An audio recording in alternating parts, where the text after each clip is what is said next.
Thanks for listening to the Dallas Design Sprints podcast. My name is Robert Scrove. On today's show, we're going to feature Sabrina Goerlich. She is a strategic designer and design sprint facilitator out of the Stuttgart area of Germany. I had the pleasure of not only speaking with her for literally over an hour, but I've also worked with her on the virtual design sprint pilot that we did back in mid-November. She has 25 years of multiple design projects in various areas. She's covered fashion, automotive, mobility, energy. I mean, she's covered it all. And right now she's starting a new company. I think it's called Design Sprint Studio. She's been experimenting with something called a brain sprint. She's been doing a lot of work in the local community with meetups. She's been very, very, very, very busy. In fact, I did her a disservice with this particular podcast recording in that I forgot to hit the record button about 5 to 10 minutes in. So I'm not going to tell you the best stuff was missed, but we had a great time having a conversation, and hopefully you enjoy listening to it.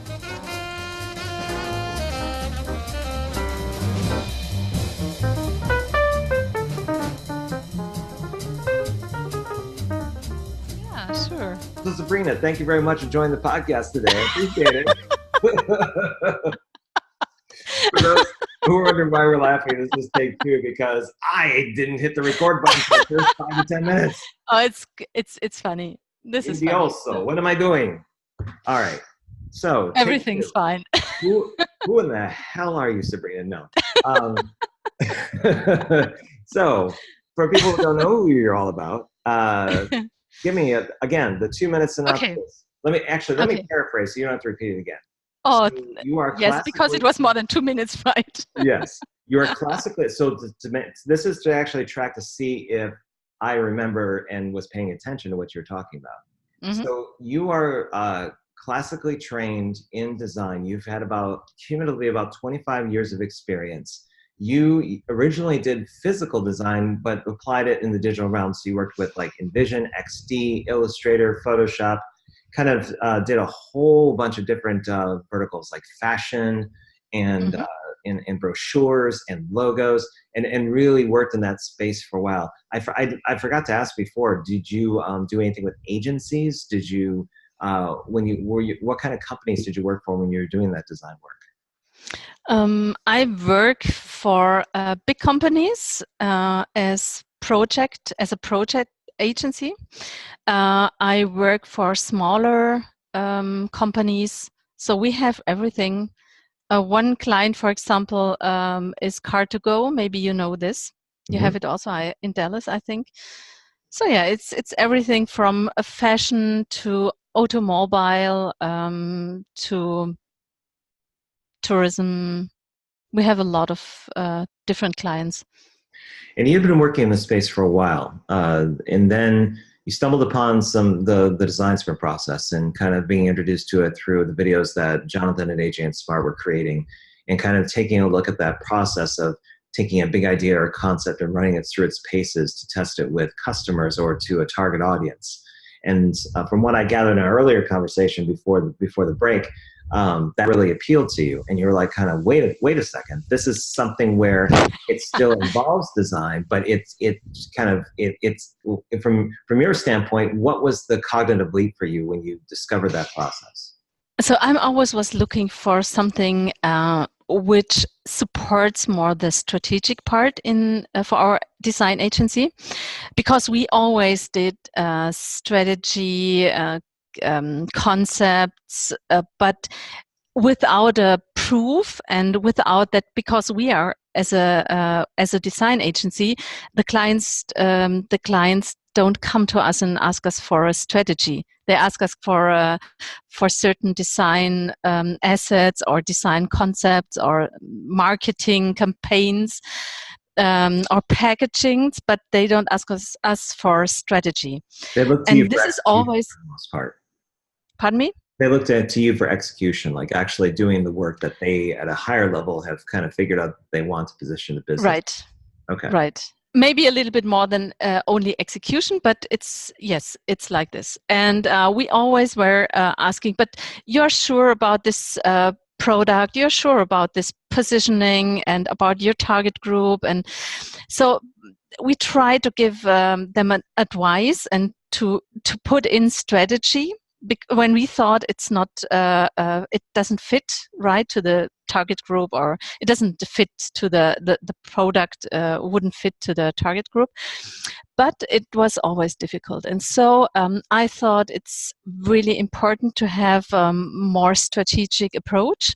And then I also love to work with people and to work more with the clients in sense of workshops.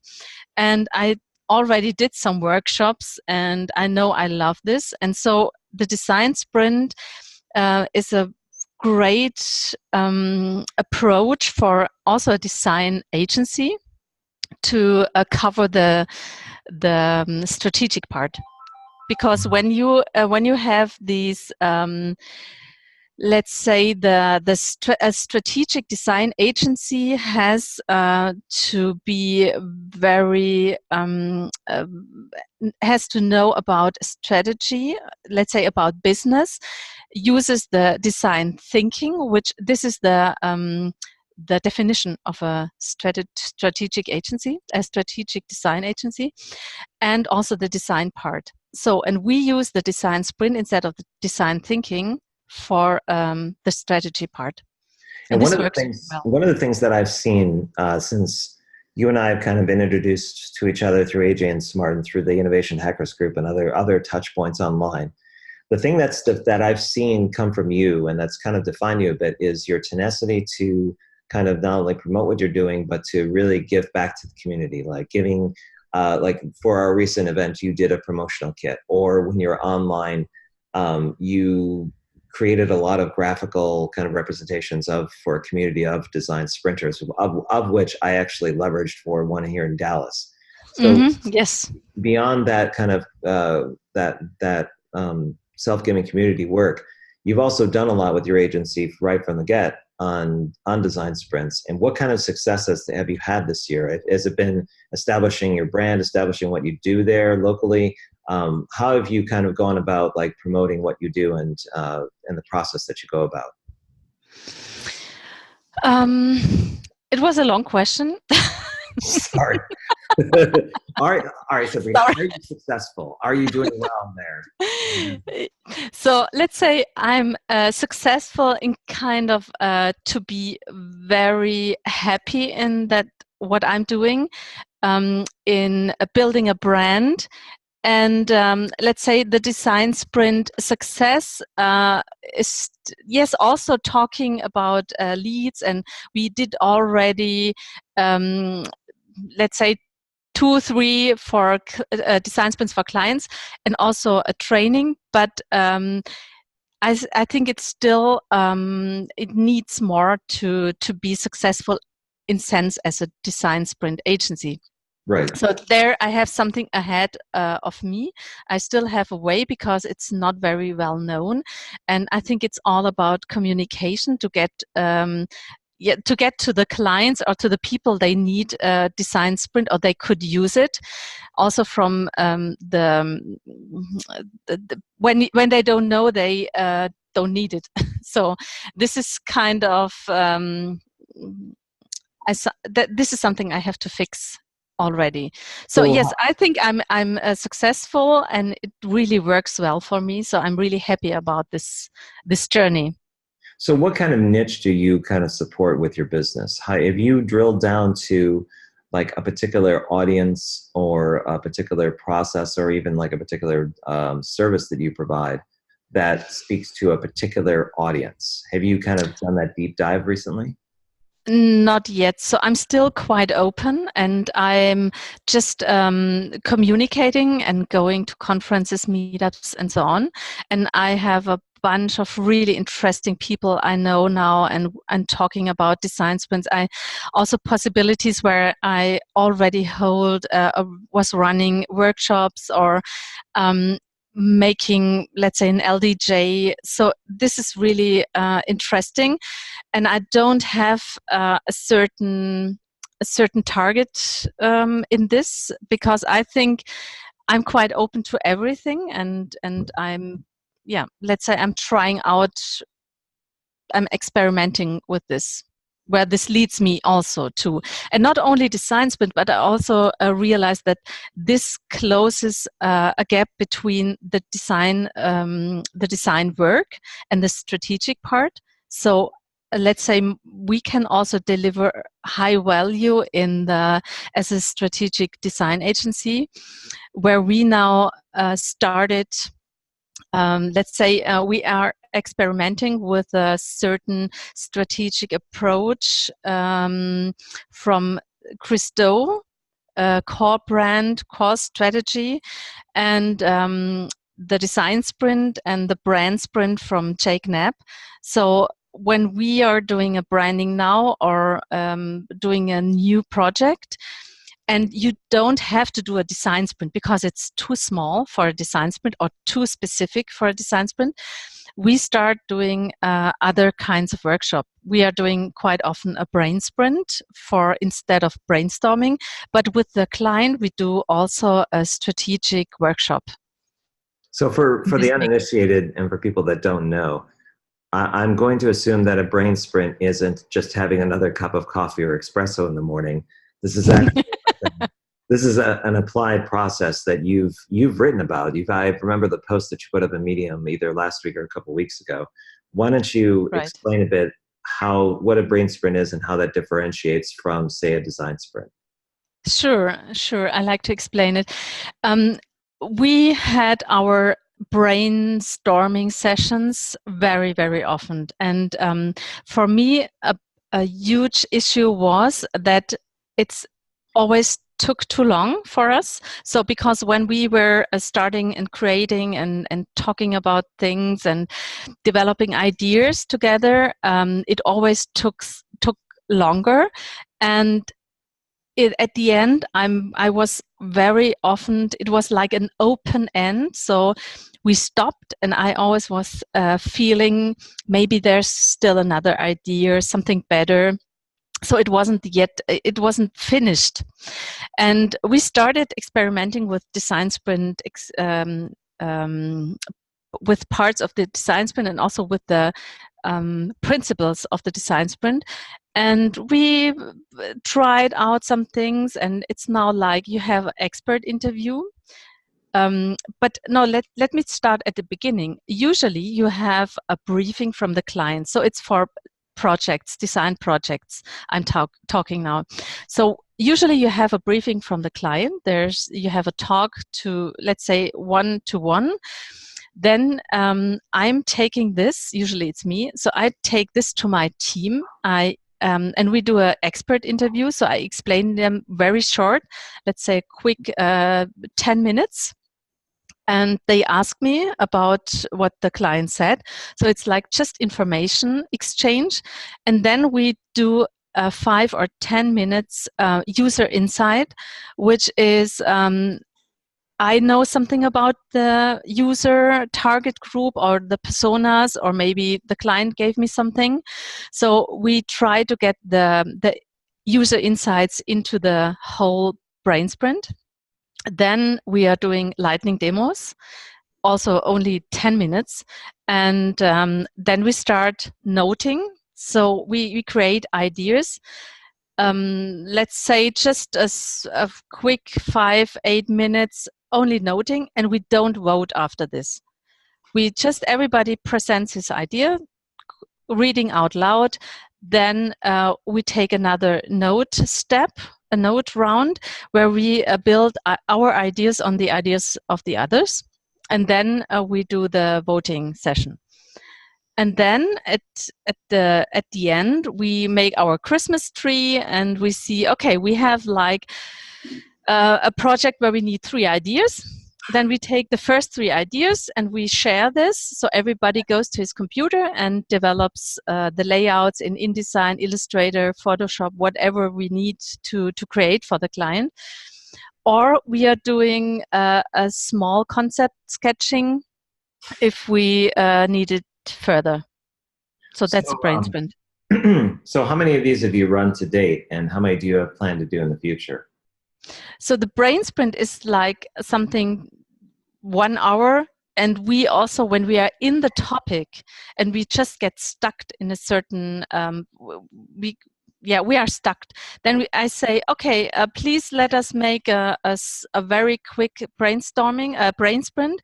And it only takes like 15 or 20 minutes. So we just start with a small expert interview, and then we start directly with the note and vote. So sometimes we are doing this very quickly in between.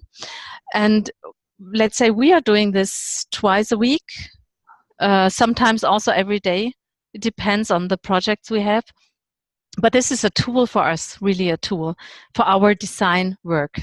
Have you thought about taking this virtual, meaning that you hold a brainstorm session online? Yes. So I'm running the Design Sprint Germany Facebook group, and I have an idea. I tried out once with a client. We had a talk one-to-one. So we were 2 people, and I did a brain sprint. I wanted to explain the design sprint, and so I did a brain sprint. And with a brain sprint, you can also explain to a person what is the design sprint when you have only 2 people. Because usually when you do a LDJ, you need a group of people. You cannot do it with just one client, a person from the client side.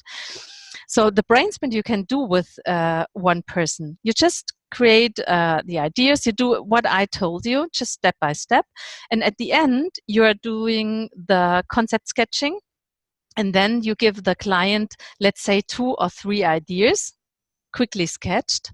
And he can go to his group, presenting the ideas, telling them about the brain sprint. What we want to do is also a small flyer, a small brochure where we explain step by step the brain sprint. And we want to give this also to the client so that he can go to his group, just do a brain sprint, explain the others what worked well, and he can show the ideas. And this is something which is really great for a group. They can just try it again. And with LDJ, I need a group. And this is for us as a small design agency quite difficult to get a group already. If you have a small client, if you have a big client, it's difficult to get at least 4 or 5 people from a group, from a team together. It was always difficult for us. So the brain sprint could be a good tool, a good selling tool. And I want to do this also remotely. And I'm figuring out how to prepare the first remote brain sprint for our German Facebook group, because I want to do, let's say, like a small selling challenge, so that we can meet together and we say, okay, let's try out the brain sprint, and then we do it also every person with their clients. Just a thought that, have you ever played around with the name of the technique? Like it could be brain boost or something of that nature, where, and I say this because Bill Alexi and I had a conversation, this is like weeks ago, where the interpretation of the method may be different and may be consumed differently depending on how you kind of approach it. So, for example, in the design sprint process, you have things like start at the end, make a map, the 4-step sketch, sticky solutions, stuff like that. They're meant to be catchy kind of titles to those processes. But what we found is that if we use common language to kind of describe what they're going to do, especially for somebody in the executive wing, it seemed to kind of, it stuck a little better. It wasn't a kind of like, unless you're thinking of productizing it, it was one of those kind of insights to go, okay, we can call it certain things, but maybe the client has a different understanding. Yes, you're totally right. Yeah. Yes. So, okay, so there's the brain sprint, which is coming along. Let's talk about the referral network. You did some work. In fact, you led a team, more or less. That would be pretty accurate to say, with along with your counterpart in the United Arab Emirates with Sadia. Right. So both of you kind of led a team in terms of Design Sprint Referral Network and kind of exploring some ideas with different people about basically a network for not only design sprint facilitators, but to resource particular design sprints. I wanted you to kind of expound a little bit about the work you did that week and some of the insights and some of the discoveries you've had since then. So a lot of things happened in this week. So for the beginning, I wasn't sure what could be happen in this design sprint, in this virtual design sprint, but it was so great, such a lot of emotional input also from the team and from this whole group, not only from my team, Europe and Arab team, but also from the whole world. It was really amazing what happened there. Then it was a good playground to test new ideas. So I changed the process a little bit. I have two issues or two parts where I'm a little bit struggling with it, and so I tried out two exercises. I put in two exercises, and it was a wonderful experience with the whole team and how they were engaged with their less time frames. So it was really difficult to get together. But you mentioned you added two exercises. What were those? So I put in exercise after the lightning demos.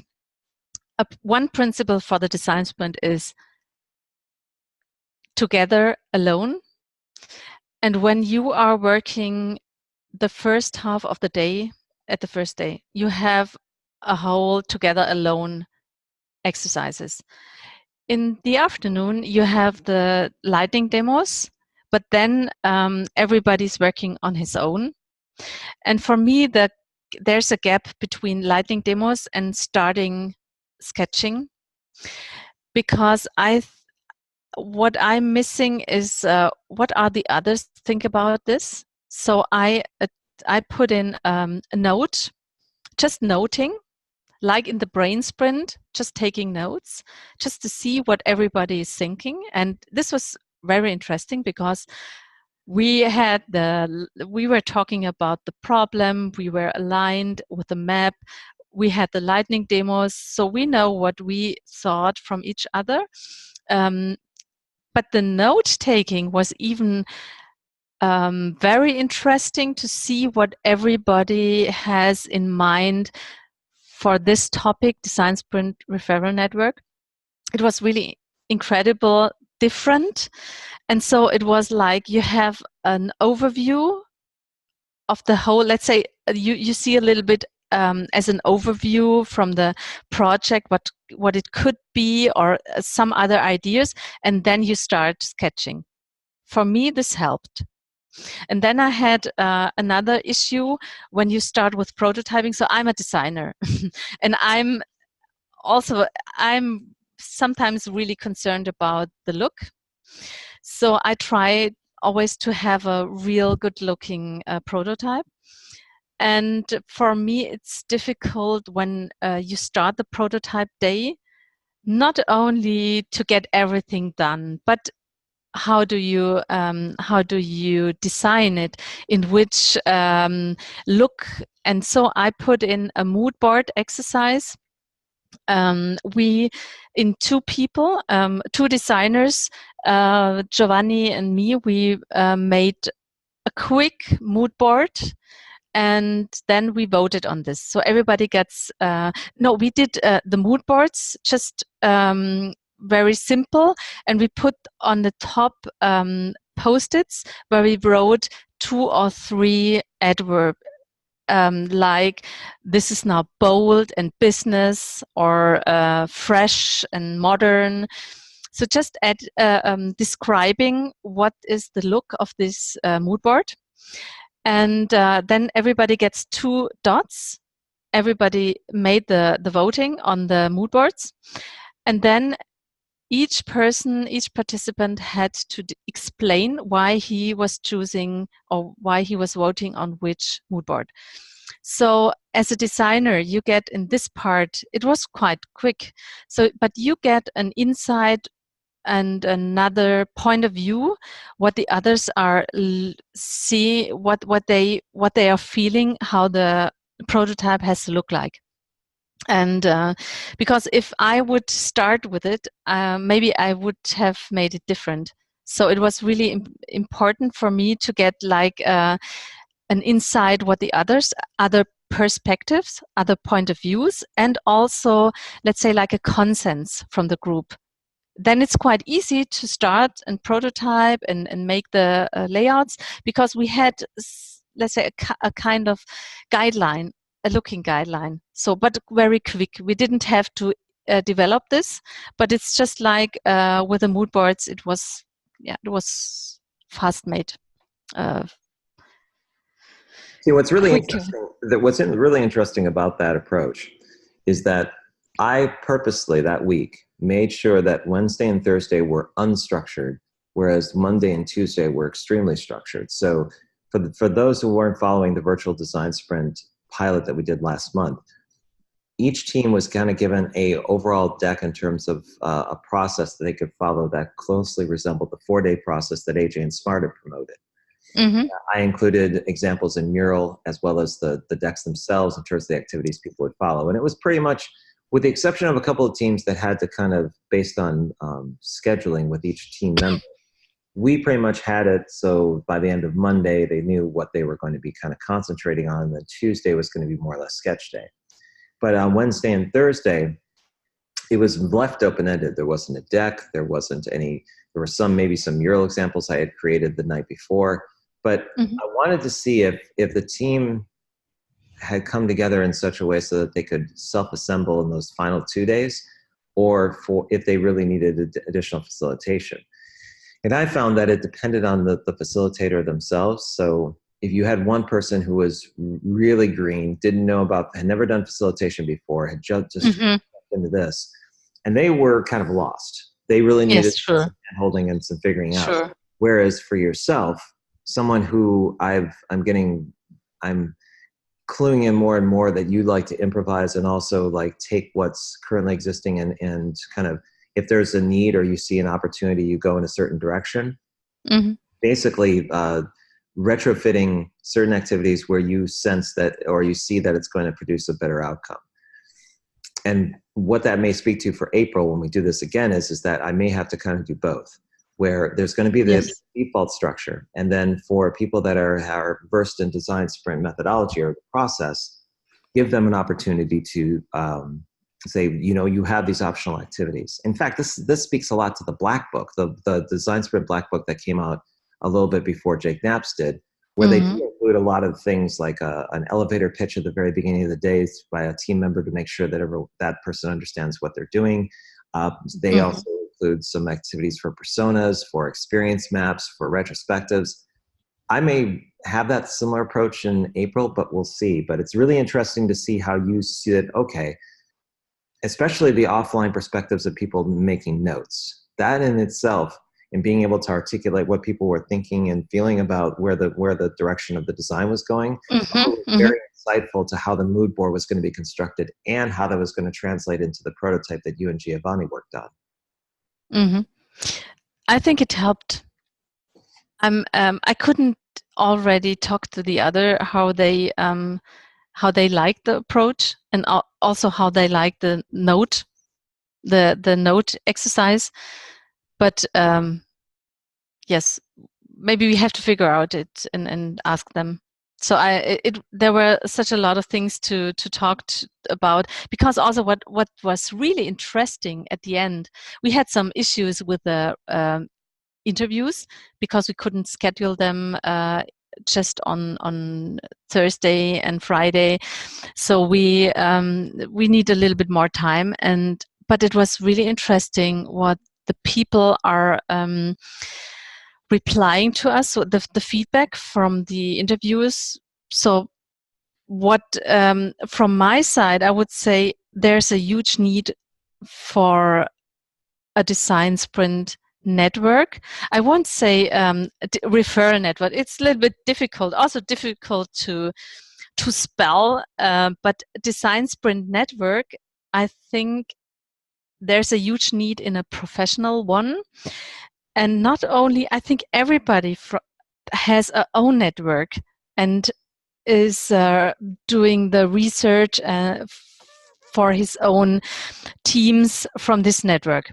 But when you have like people you talk to, you exchange experience, you share experience, and you need a certain advice, then it's great to have a team around you. Then you can also have more like looking for teams or looking for special ability skills. I think this will come because until now you don't have these opportunities. So you try to have your figure out how you are working with your own network. But I think the exchange, the exchange from experiences and sharing knowledge, sharing also materials and new ideas. I think this is really important to have because what I noticed from the work that was done, because there were 3 teams that worked on this referral network. When I was listening to some of the interviews that you had done with Benjamin and with, I'm forgetting the other person's name, but I went Sean and Adam. Yep. I listened to all of them, and they had varying degrees of, this is something I would engage or not engage. I'm looking for this. Some of them were very, I think one of the people that you had talked to or Sadia had talked to, were they were concentrating everything on copy. They were looking at the language of it, but not the content. Yes. Which was interesting to me because it was like, okay, well, you're not really going to communicate what you need to by using these words, and this doesn't make any sense putting this here. And that was their way of contributing, which was fine. Just was a little off script. What I got from that, from the feedback, especially from given how diverse the approaches were to the problem, the original problem, was that everyone saw that there was a need to kind of be able to connect and find other people in the space that can help with different projects related to design sprints. But there was also an underlying conversation. I think I spoke about this in the retrospective, where there was a little bit of a Facebook backlash with open networks, of anyone being able to tap into like a network that somebody else would trust, because there was this notion that you, like with the pilot, you needed to be able to work with them, know them, or there's only a handful of people that you really trust that you would basically give their name and phone number or their contact information to someone as a trusted resource. Right. And since then, I've been exploring closed networks that work on trust and are more like they're more protected, as a way of ensuring that not only privacy is secure, but that if you, Sabrina, had like a handful of people there locally, I think you're in Stuttgart, right? Right. Okay.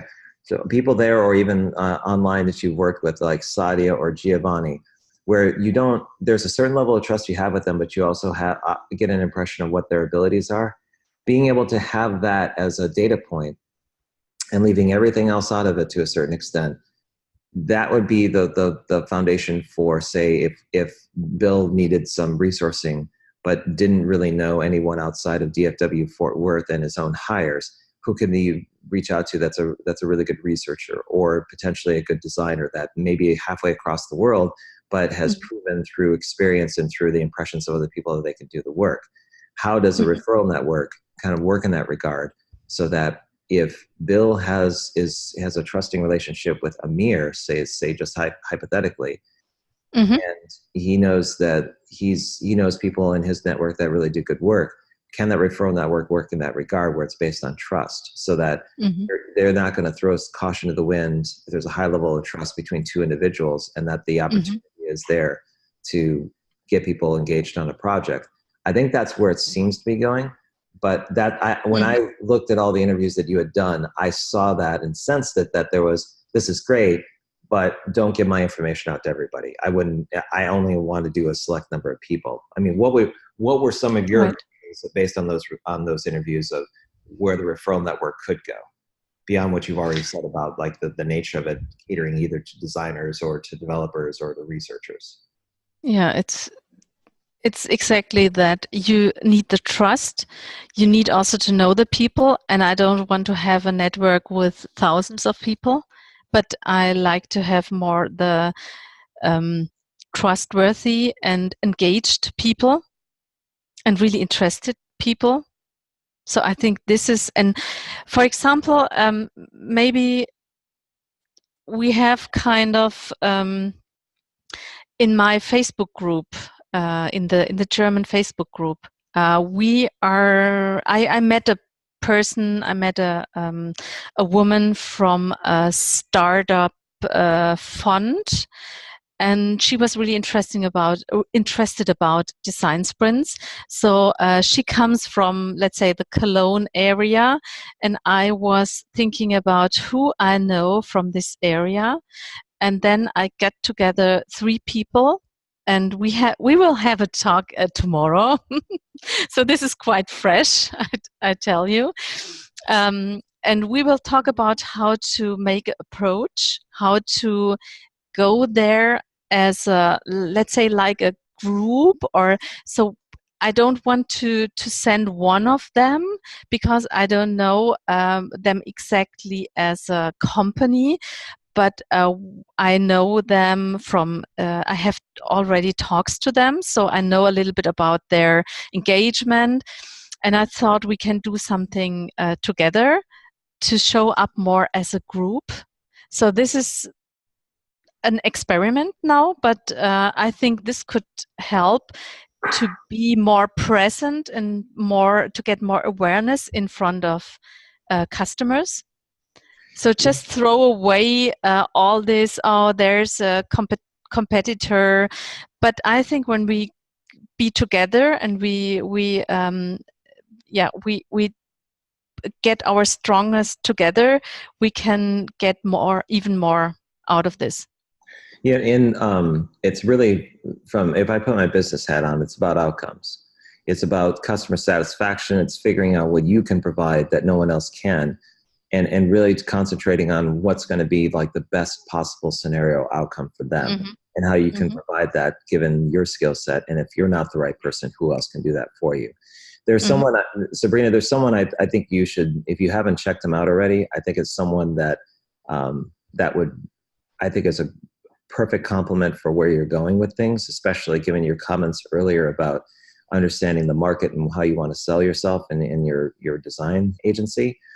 This guy's name is Jonathan Stark, and he has a podcast called The Business of Authority. I know it. Have you listened to like the first 3 or 4 episodes that he had broadcasted from that?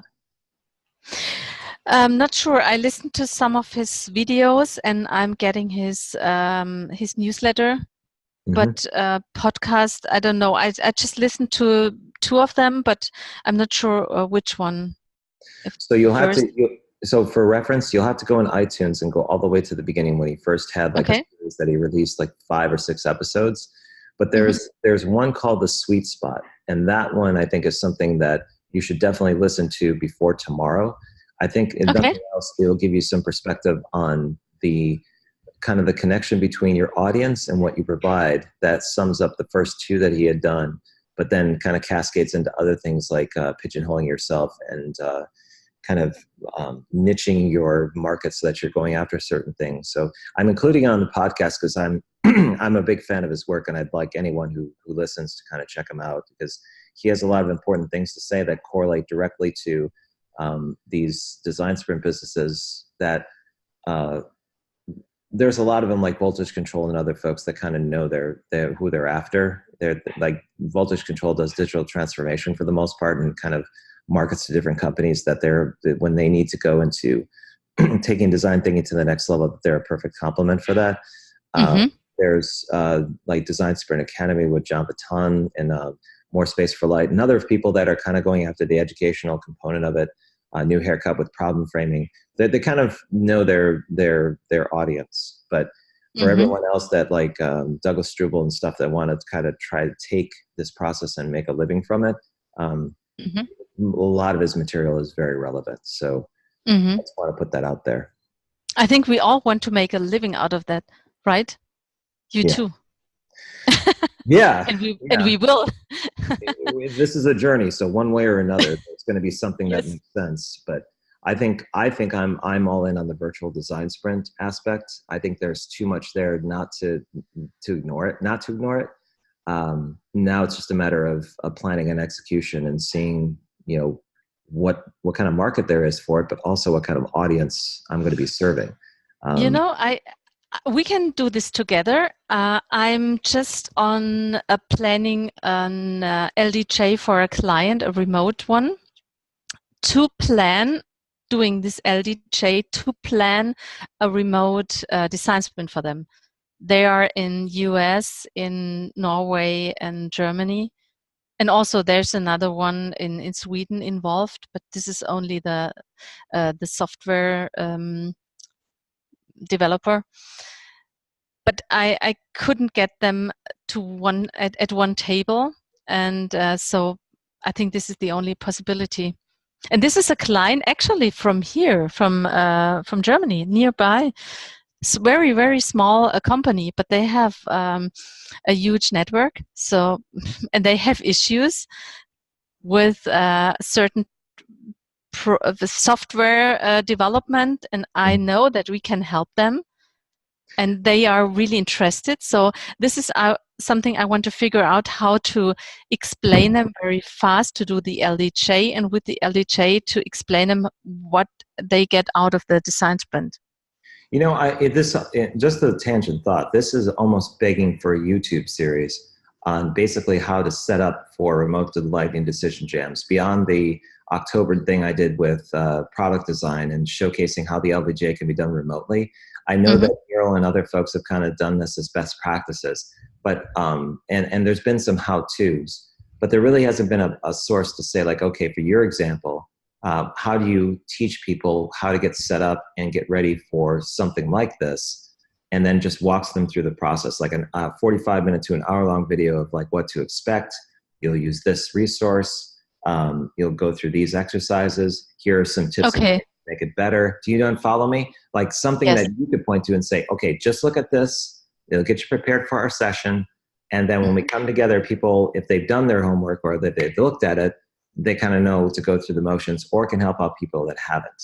But I get the sense that there's an untapped need for a kind of a free YouTube resource that just says, look, if you want to set up these online sessions and do different activities like a brain sprint or a lightning decision jam, or even like just doing a design venture from the design sprint and just doing it on one day. Here's how you do it remotely, and here's the example, rather than the conceptual read it then figure it out. Yeah, right. And that may be the next thing I do after doing a bunch of podcasts, to start putting my ugly mug up on YouTube and figuring out, like, okay, here's what you need to do. Although I probably would do a bit more better post-production than just holding up a whiteboard to explain what I'm talking about.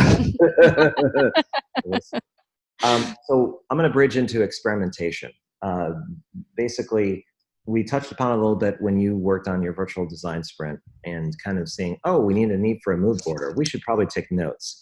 But I'm sure that you've kind of, like you've done with the brain sprint, you've seen other people in the space take the process the design sprint offers and retrofit it for not only their context and their need, but also with other processes, like with McKinsey and with Agile and Scrum. People kind of blend the two together. But from where you are, what kind of experimentation have you seen with the model?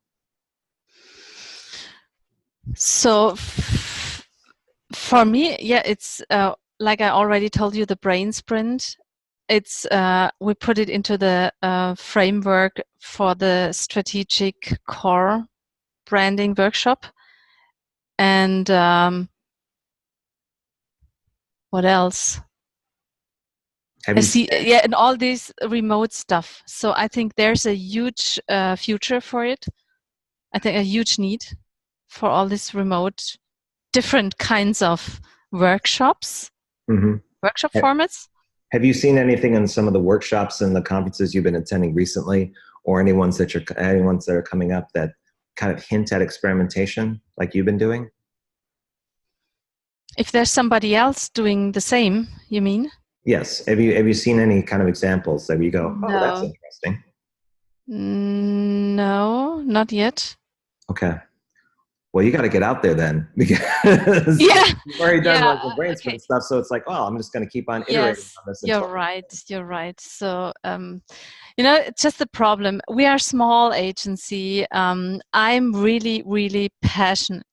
I'm so passionate about this whole journey, and I'm doing a lot. And what I'm doing also is really diving deep into social media. I'm establishing a brand. You know what I'm. This was my networking hack with LinkedIn. And I was diving very deep into LinkedIn and now also into Instagram and doing this Facebook group, Germany Design Sprint group. So I have also a lot of things I learned very, very new and from my own experience with all these channels. And so I have such a lot of things. It's difficult to concentrate on one. I want to establish the brand, and then I can do it only step by step. So I think If I doing can, videos, doing a podcast. I also want to make a podcast. I have such a lot of ideas to ask people, really, and do this in German. I have a lot of contacts already. So I have some interview partners already, but I have to start somehow, well, somewhere. for the most part, I don't sense that you are short on ideas. I get the feeling that you're not ego driven by default, which is an asset for you. No. You basically put out there something that you think would work, and if it actually plays in for your audience, like it did with the LinkedIn hack, I think it's one of those things that establishes the brand of who you are. To be honest with you, I don't even. If you told me the name of your company, I wouldn't know it. I just know you as a person, as a brand itself that carries forward some of the things that you do. And I think that probably is a winning formula for you. I think essentially you could start up a number of things like Brain Sprint, or if you do a YouTube channel, if you start your own podcast. I mean, you could give multiple different kinds of brands life, but you are the centerpiece behind everything, and your name itself carries forward. Mm. I think for someone like you, and this is something that I've done, maybe this might help you, is I've taken the effort impact scale that's used in the Life Decision Jam, and I actually take every week I take my to-do list and I put it against the effort impact scale. And I already have this in mural. I created my own mural. yeah, I do I did the note and vote for myself, and I have the impact effort scale. yeah. I So already and it's I started. don't know if you know this, or I'm not, if you experience this, but I'm surprised sometimes in relation to the other things I put on that gigantic list, what actually gets in that upper left-hand corner of least amount of effort but highest impact. And I think, You're right. really, that's where I need to be, because I see something that's either in the lower quadrant where it's a high effort but high impact, and I go, but I want to do that. But I know that if I want to hit the low-hanging fruit and get a lot done on Monday and Tuesday, I need to go after those things. And when I do, the interesting thing for me, and I'm going to ask if this is your experience, by Wednesday, I feel like I've already accomplished 80% of my week, or 75%, and the rest is cake. The rest is things like doing an article on conferences, which is going to probably rub a lot of people the wrong way when I release this thing, because it's not very complimentary, or exploring the Design Sprint referral network and playing around with different social media things and starting to build it, like actually build it either in an Excel spreadsheet or something else, where I start experimenting with that trust model to see what works. But if I get the majority of my stuff done at the beginning of the week, I'm like, I'm good. I'm good for the rest of the week. I can even think about planning the weekend out for my family. But how have you used the effort impact scale for what you do? How has that worked out for you? It worked out quite well. But my problem is more in, if you would talk to me three weeks before, let's say before the virtual design sprint, I would have given you a quite clear image where I want to go, what are my goals, and what I have to do, what I have on my list. But after this time, and I did so many conferences, meetups, I was talking to so many people, and I have so many new ideas. So my to-do list is so crowded that my impact effort list matrix is so full. I have to go a step behind and just to calm myself, because I cannot realize every idea I have. So maybe stop brainstorming a little bit, brain sprinting a little bit, and just getting the stuff done. So I have a suggestion for you that I think would be perfect. I think, and this, take it for what it will, I think you need an outlet for all this ideation that you have. And I'm wondering, and this is because of my own experience with kind of putting myself in front of a camera for the virtual design sprint effort. I wonder if you just basically get on put up Facebook Creator on your phone, or use your current setup you have now on your computer, and just take a bit in the morning or in the afternoon and talk about an idea that you have. Talk about something that you're thinking about developing or that you're working on, like actually documenting what your thought process is and how you go through some things that you're working on. And the reason why I suggest this is your outputs, when they're finished, tend to be very intriguing, but I think the real story behind it is how you approach it. Because a lot of what I've heard in this podcast interview is you had put a lot of either preparation or thought into how to basically get the output that you're desiring. And I think with some of the ideas you have around your podcast and with other endeavors like the Brain Sprint, the market that you're after, like engaging things, or even the upcoming talks that you have with people, I think that there would be an audience, especially given how many meetups you had in the past, that would tune into this to listen to you talk for 5 or 10 minutes about what you do, and then they can watch it on their own time if they're not watching it in real time.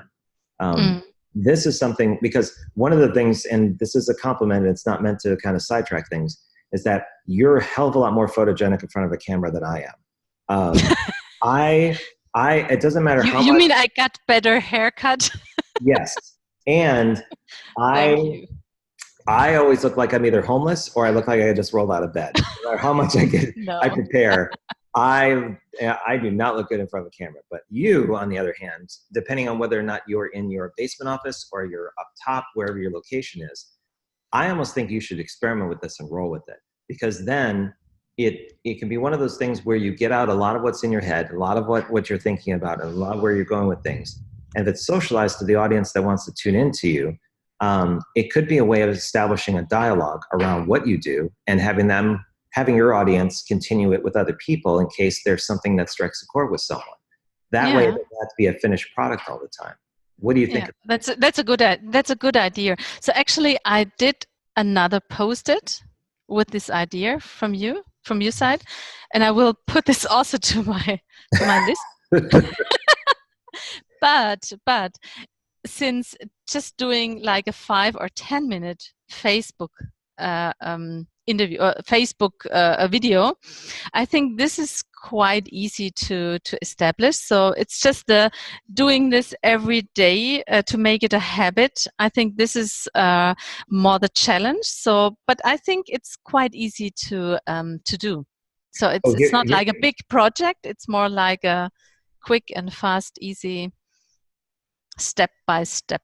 Here's another idea too. And to follow up on, I just had another thought.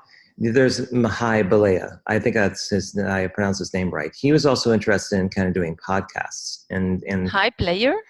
Mahai, I think it is. Malaya? Yeah. Mm-hmm. I know who you mean. I slaughtered his name. So now it's recorded. He can come back and tell me that I suck. But there's this notion that to get started in this, or to kind of go down this road, we could do something where we do Facebook Live tag. And what I mean by that is I can start a video and kind of talk about what I'm working on with the virtual design sprint, which I'm thinking about doing probably not this week, but next week, and start recording like small sessions to say how things are coming along. But I would probably at the end of it go, okay, here's a shout out to Sabrina over in Stuttgart. I want to know from her, and then I'll ask a question. And then I'll also ask someone else and say, what do you think? Post up your Facebook Live video and give a response to it and let me know how you're doing. And then that way, it could be something where if you are inclined, you can go, hey, Robert, what I want to know is this. Because, and this is the reason why I'm suggesting this. One of Fabrizio's associates, when he posted on the virtual design sprints, he said, really? But there's all these things about momentum and people engaging and everything else that don't make sense. And I said, you know what? I'm going to lose this conversation because it's embedded in LinkedIn, and I won't search all the notifications in LinkedIn to go back to that conversation. Why not make it a video response? So I can write out on my whiteboard what I'm thinking about, and I record it. And it gives, I forget his name, but it gives him an impression about what I am and who I am as a human, and actually go through my thinking about it and address some of his points, which I thought were valid. But I sensed that after that, I had a connection with that guy, different than it was just like a comment that was in there. Took a little bit longer. So true. Took 15 minutes to produce, but it was social and it was connecting through video. And I almost think if we did this on a level where all the interested persons in the virtual design sprint did this practice and said like, hey, I got a shout out to Sabrina or to Dan Levy or to anybody else. What do you think of this topic? Because this is something I've been thinking about. What do you think? Or you can ask me. I challenge you, Robert, to do a brain sprint and tell me what you think of it and post up your results. And I'll say, crap, I got another thing on my to-do list. But I would do it. I'm disappointed. I'm stubborn and I'll do it. Good point. Yes. And so think about it. But I think that would be interesting because, and especially if you told me, Robert, you have to give your response in German. I'll go, crap, now I got to Okay. So what I also would like to do with this, with my engagement and with my passion, to get other people also the momentum to start something. Like I already talked to Amer and we want to do a video together. We already discussed this and we said we have to do a video together. So I think you can also go to others and to make them exposure themselves and to get out of their comfort zones to do something which maybe they were thinking about. So like you challenge me now. Sabrina, start. So I think I also would like to engage others and to motivate others. Amir's a titan. He is like a sleeping giant. The moment he's self-affirming himself, holy crap. The guy has already set a standard with me where it's like, oh yeah, I can do like international design sprints on 2 different continents. Sure, no problem. Not click an eye. Oh, by the way, I'm going to go and like bang out a guitar riff for a metal band. I'll be like, all right, fine. Yes. So, yes, he's on the stage. He's on stage and rocking. See, that's the thing. He's like one of those people that in the old days for record reps would die for. It's be like, there's so much to this person in terms of like his entire approach to how he does design sprints, but also his offline life with other things. So I won't go on a tangent, but yeah, that's something else. So I'm glad you're doing an interview with him. So finally, 2019, what if we're tracking you, Sabrina, and where you're going with things, what kinds of things are on your plate? What are you planning on doing the first quarter of the year? What's going to be exciting coming from your camp? New podcast, videos, and a lot of new clients for design sprints and strategic design projects. A huge community, a huge active community. I'm still figuring out how to establish this community, not only from the meetup, just doing meetups and occasionally doing meetups and occasionally meeting people, but to have really a strong community here.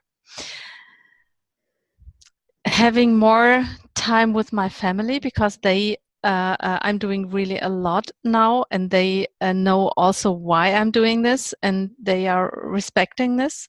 So I want to give them back more time with me. And I want to do I want to do a triathlon. A what? A triathlon, so biking, running, Oh, and swimming. a triathlon. No, it's a triathlon. You have to use try. Triathlon. Triathlon. Okay, sorry. I've done 4-athlons in my life, but that was way early on, and that was when I was a crazy person. But hey, if you want to do it, I'll say 3-athlon. You're more than welcome to do it. I hope you enjoy it. So I'm now 50. I was 50 last week, so Well, I was getting 50. happy belated birthday, and you don't look a day over like 40, I would say. Thanks. Yeah. But this is this is an age where you really want to make something different. So I think these are quite a lot of goals for 2019. I think you'll do it. I think you'll do it all. Start with the triathlon first. Just train for a couple weeks, then go after it. And, right. But can I ask you what you want to do for 2019? So I'm really curious. What do I want to do for 2019? For the first quarter, or let's say the first 2 quarters. The first 2 quarters. Well, if you make it the half of the year, this is going to sound general, but I want to make my mark. So I want to be able to establish something where I can produce a Rolodex moment for someone, where essentially they'll go, oh, that person is perfect for that situation. And they'll know what I'm about and what I can produce. The other is that I'm going to put pretty much 80% of my energy into the April event. I need to know if this has potential and if this has legs. If it does, then it could set the stage for the rest of the year in terms of how I basically run my business, as well as how it benefits everyone else involved with that endeavor. I sense that there is an underlying narrative around new graduates and people who are new to the sprint process, where they really are hoping for this to kind of elevate them, especially in other countries where they don't have the design outlet to showcase what they can do. I also think it's going to catch the wave of virtualization that's coming next year, about a globalization of design that I see more evidence of. So those are the 2 big things. Probably the third thing, the third thing probably is becoming more of a media company for my business. And this speaks to Gary Vaynerchuk's kind of looking at yourself as like a purveyor of content, but doing it within reason, like you have with your family. I don't want to overextend my commitments to the point where I'm stretching things thin here at the household, and I don't think I have yet. I'm usually highly sensitive to the needs of others here, whether it's my own son, my wife, my in-laws, no matter what it is. But finding that right balance, so I can put as much effort as I can into those endeavors, and really seeing where it goes.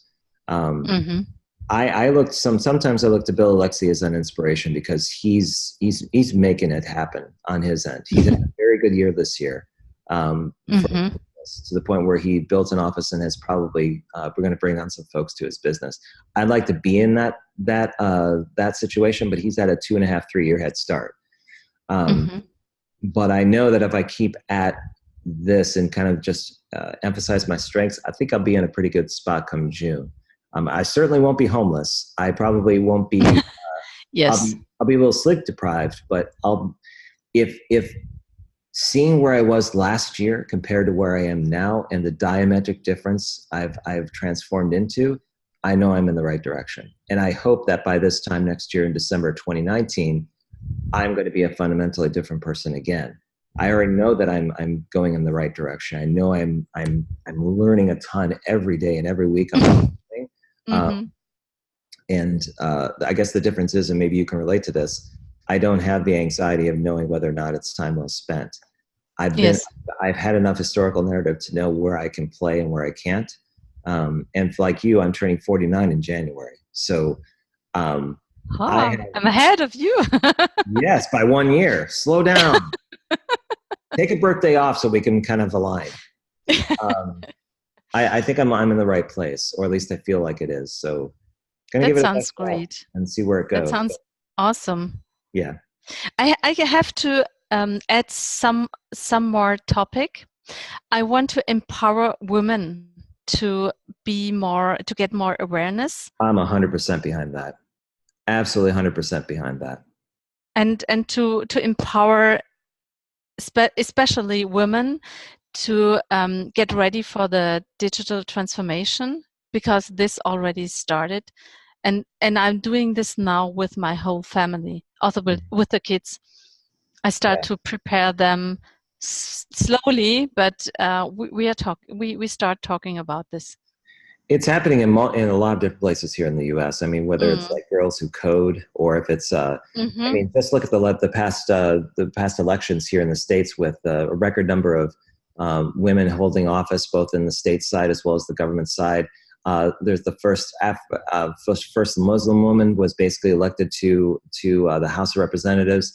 I mean, it's slowly changing. It's slowly getting there. But from where I can make an impact and make change, I am absolutely fundamentally like, I'm always trying to, it really doesn't matter on gender, but. Yes, sure. It doesn't matter. But well, here's the thing. Disproportionately, I find that women especially in tech, are not given their due. They're not given their ability to showcase what they're all about. And when I have the ability to kind of elevate, here's a perfect example, and I know this is going to sound a little weird, but Sadia.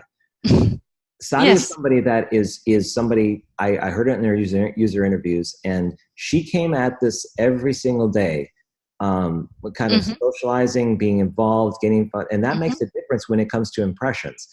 I sense that, especially with some of the comments you made about Pakistan and other places, she's somebody that I can confide in and work with and partner with to kind of elevate that awareness that there is an emphasis to kind of put women in a better place from the perspective of professionally, like kind of elevate their game, give them opportunity to showcase what they can do, give them opportunity to prove it and say, like, this is what I'm all about. It doesn't matter what gender I am. I can basically bring it and probably do better than 80% of the people in my space. That to me is a much better argument or conversation to have, and judge people on their merit and not on their gender.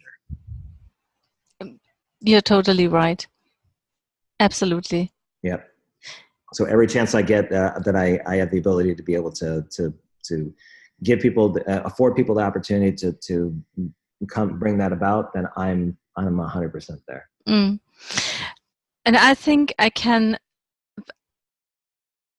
read a quote, or I heard a quote, when you see it, you can be it.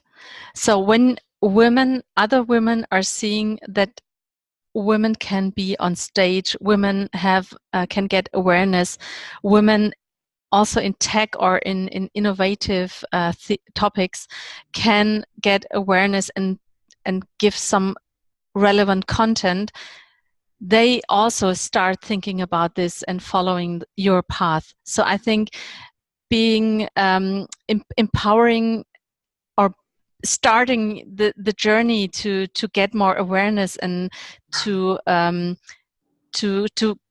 get on stage, I think this empowers a lot of women, a lot of other women. Especially for those that are kind of oriented towards presentations. There's some that are just by default introverted. They shy away from the stage. I worked with one that was like that, but then they get their power from for something else. Right. It's not that all women have to go on stage, but it's just when they see that they're women, they are engaged and they know something and they share content and they get awareness. I think then this empowers also women. They don't want to be that exposed, this exposure, but for their work, for their self-confidence. I think this is important. Yeah, and I was going to say, the same person I was talking about that was a bit kind of like gun shy about going on stage. It was because they were self-critical. They really didn't want to make a mistake. And this person was a DJ, and they were used to studio work where they were fine in front of an audience, but when they actually had to speak, it was a different game altogether. But this person worked through it, and because she was so gifted in her space, she'd gone through the motions, realized that it was okay to have a social snafu, maybe not say a word correctly, and that didn't mean the entire presentation was awful. It was just a self-correcting thing that she had to learn. She had gone through like 3 or 4 presentations, was on an international stage at some conferences, and now I think she's in a better place. But you're right. It's kind of showcasing, okay, this is the kind of space you can play in. You may not be ready for this kind of engagement, but let's kind of see where you kind of organically advance in these sections, like kind of understanding your craft, knowing your professional brand, knowing what your preferences are towards engaging other people, both in person, in meetings, as well as on presentations. Because there are some people I know that have absolutely no problem being in front of a crowd, being in front of executives. They've like one person I know has done over 250 of these things. And it's just instinct. You just put a lavalier mic on there, she goes out. She can have a couple of topics she talks about, but she is pretty much engaging everybody in the audience, and they're naturally gifted to that. But again, it goes back to your point about understanding that for a majority of people, let's say a majority of women who may feel that they are not, they either feel like they have imposter syndrome, or they feel like they're not ready, or they feel like they just haven't had a chance to prove what they can do. It's being able to give that platform to say, like, look, you can do these things, and technology is going to help advance that even beyond your cultural or contextual situations. And there are people that will help you kind of get to where you need to go. Yes, so a lot to do for 2019, right? And it's all on your shoulders, Sabrina. You got to get it all done. You got to help women. I'm going to help women, but you got to help them more. Hope so. Okay, well, I appreciate your time. I know a little bit over, but thank you so very much for the conversation. It was wonderful talking to you, and I hope you enjoy the holidays that are coming up, and you get some time to relax before we get into it in January. Oh yes, I hope so. Okay, talk to you later. So thank you very much. I'm really happy that I could be in your podcast, and yes. And I'll return the favor. Just let me know when yours is coming up, and I'll be more than happy to come on. Let me know. Great. Thank you very much for tuning in to the Dallas Design Sprints podcast. If you like what you heard or have a question or a comment, feel free to send it in to robert@dallasdesignsprints.com. Hope you have a good day, and we'll talk to you soon.